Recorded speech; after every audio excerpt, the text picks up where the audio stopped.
Welcome to our channel, Aportes Afrocostarricenses y Diaspóricos. In our section of History and Facts, I will be speaking to you today about Marcus Garvey and the UNIA in Costa Rica. It is important that we be reminded that 2020 marks 100 years of the first massive gathering of people from Africa and African descent organized by the Honorable Marcus Mossiah Garvey and the UNIA. So it is a time of celebration for Pan-Africanists in 2020. We also must be reminded that Marcus Garvey was a Jamaican born in the late 19th century, 1887, and on August 17, and he died at the tender age of 53, June 10, 1940. What is the connection with Garvey and Costa Rica? Garvey came to Costa Rica for the first time in his early 20s between 1910 and 1911. While in Costa Rica, working with the United Fruit Company, he also worked at a newspaper called La Nación, and he was the managing editor for the English section, as this clipping shows, in 1911.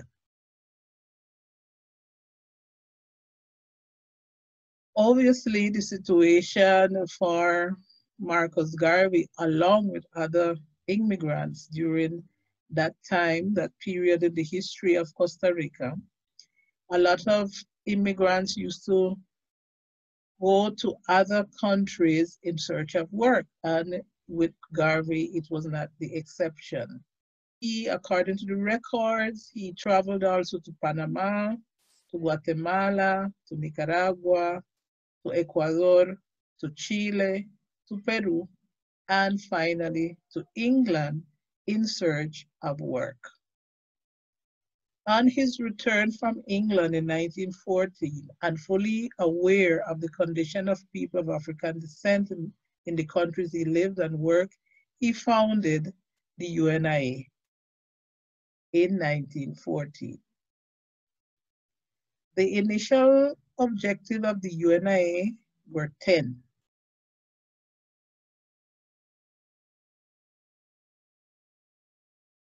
The UNIA opened branches in the Caribbean and in Central America. And as we can observe, they had a lot of branches in Cuba, in Panama, in Trinidad, and Costa Rica will be in the fourth place. So in Costa Rica, since we are focusing on Costa Rica, there were 23 branches of the UNIA.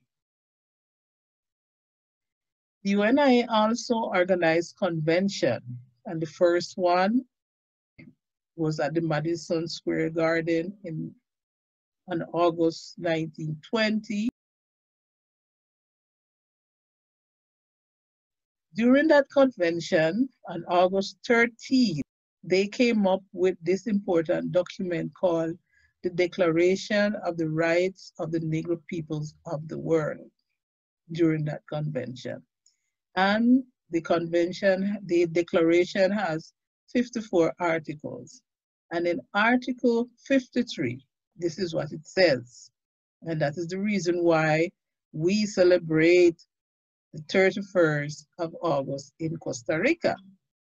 Because during this convention, the declaration said, we proclaim the 31st day of August of each year to be an international holiday to be observed by all Negroes. Of course, that was the terminology used at the time to refer to people of African descent. So there lies the basis for the celebration of the 31st of August in Costa Rica. He also knew the importance of the print media, and anywhere he worked, he ensured to work or to develop a newspaper. One of the strategies for the movement, the Marcus Garvey movement, and anywhere that there was a UNIA, they had to have a Liberty Hall. They had to have a place to meet and a place to trade. So in other words, Marcus Garvey envisioned what we call today the malls, right? Because at the Liberty Halls, you had the place for meeting and you had little businesses around the Liberty Hall. So according to Brooks, the first Liberty Hall was purchased in Harlem in 1919, and at that time it attracted as many as 6,000.